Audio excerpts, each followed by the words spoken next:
My wife said, "If you don't trust me hanging out with my ex-husband every weekend, maybe we shouldn't be together." "You're absolutely right," I said, and finally accepted the London transfer I'd turned down twice for her. When Maisi, she texted, "What are you doing this weekend?" I replied with a selfie from Heathrow. "I'm Marcus, 31. I thought I'd nailed adulthood. Decent job, decent apartment, decent marriage to Clara. It looked great in photos and felt like watching paint. Dry in real time." Then her ex-husband Adrian reappeared and my weekends disappeared. It started as catching up over brunch. Then Saturday brunch became Sunday park walks to talk things through, then Friday movies because he was having a rough patch. The rough patch somehow always overlapped our date nights. Clara began dressing like she had a red carpet call time and laughing at her phone like a teenager. Her best friend, Laya, called it mature to be close with an ex. My best friend, Jordan, raised an eyebrow that said, "Bro, come on. One Saturday, I asked her to skip coffee with Adrian and stay home." She smoothed the anniversary dress I'd bought her, rolled her eyes, and said the line that detonated our marriage. "If you don't trust me hanging out with my ex every weekend, maybe we shouldn't be together." "Fair enough," I said, and that night emailed HR, "London position, accepting. When's the start date?" 2 weeks, they said. Perfect. The next morning she tried to walk it back. "You misunderstood. I was frustrated. Trust matters." The usual. I told her I'd already said yes. When I started boxing up her things as well as mine, she brought reinforcements, her mom, Teresa, and sister, Hannah, for an intervention about my breakdown. Right on cue, Clara launched into tearful bargaining. "I'll stop seeing him." "We can fix this." That's when I played Jordan's card. He dug up screenshots from Adrian's private gym chat. Book club is just code. She's basically single now. Her husband is such a cuck. We hook up after every coffee date. Silence. Teresa went white.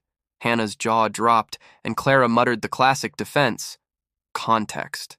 As if the English language had failed her. I showed them the lease with only my name. Clara left with her boxed life and a story to rewrite. London was oxygen. A glass-walled flat over the Thames in Canary Wharf. A promotion, a raise, a team that actually wanted to win. For the first time in months, I woke up excited for Mondays. Back home, Clara tried the social media martyr routine, vague quotes about betrayal, a black and white window stare. Our friends replied with screenshots of her weekends. The post vanished in hours. Then Sophie messaged me. She was Adrian's actual girlfriend, a paralegal who'd been told Clara was the crazy ex. I sent her Jordan's receipts. Sophie went public. A neat carousel of screenshots captioned, "When a man says every ex is crazy, ask why he keeps meeting them every weekend. P.S. Your gym buddies can read this too." Overnight, Adrian became Book Club. Even better, the nickname I stuck. Just when life felt fully declarified, she showed up outside my London office looking wrecked. Airport hair, vending machine diet, panic in her eyes. Against my better judgment, I took her to a cafe. "I made a terrible mistake," she said. "Adrian changed. He wanted me to move in, quit my job, start a family now. He turned possessive. I left." "I'm sorry that happened," I said. "What do you want from me?" "I'm pregnant," she whispered. I laughed. Couldn't help it. "Clara, we haven't had sex in 2 months. Pregnant with what exactly?" The lie collapsed. She admitted she'd hoped it would make me stay. It didn't. She flew home that night. 2 weeks later, she texted at 3 a.m. my time. "Now I know how you felt. I'm so sorry." Apparently, her rebound CrossFit trainer, Damien, was discovered doing creative stretching with his ex in a back room. I left her on read.karma wasn't finished. Sophie, who works with the city, noticed Clara had been using her parents' address to dodge local taxes while living in our place. An audit landed. Back taxes, penalties, interest, about $18K. Her parents bailed her out on one condition: move back home and follow house rules.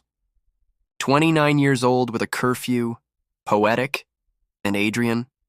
The universe seated him in my corporate housing building like a sitcom gag that won't quit. He swaggered in with a new girlfriend, Chloe. Someone dropped Sophie's post in the building. WhatsApp. Chloe dumped him publicly. Bonus line. Also, he cries after sex. Book club upgraded to cry club. The concierge smirked. Neighbors crossed the street. Meanwhile, I met Eowaife, Irish, razor-smart, and editor in Bloomsbury, allergic to drama. When I told her the saga, she wiped laugh tears and said, "Sounds like your wife was reading the wrong chapters." With Eowaife, life was quiet in all the right ways. Trips to Brighton and Bath, Sunday rain and paperbacks, dinners that didn't end in arguments or alibis. Clara's feed is now a parade of self-help quotes with comments disabled.